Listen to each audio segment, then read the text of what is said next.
Hello friends, welcome to my channel. Forestry worker goes Mia for 5 days.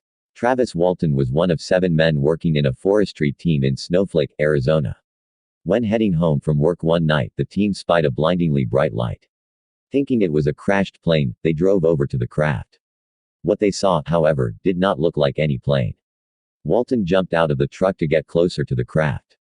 Suddenly, a bright light shot from the UFO and sent Walton floating into the UFO. The remaining 6 crew members panicked and drove away from the scene to get help.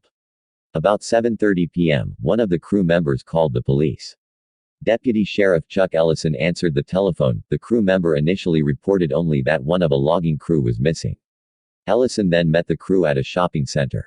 They related the tale to him, all the men distraught, 2 of them in tears, and though he was somewhat skeptical of the fantastic account, Ellison would later reflect that if they were acting, they were awfully good at it. After an initial scan of the area showed no evidence of an UFO, the police began to suspect the men were using the story to cover up the fact that they simply murdered Walton.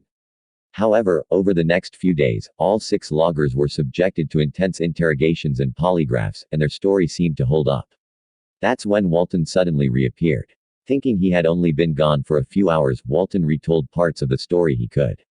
He said he was interrogated by 3 creatures with bald heads and huge eyes. He apparently encountered many different creatures on the craft, who performed experiments on him. Many people were skeptical of the story, but Walton and all the other loggers maintained their stories.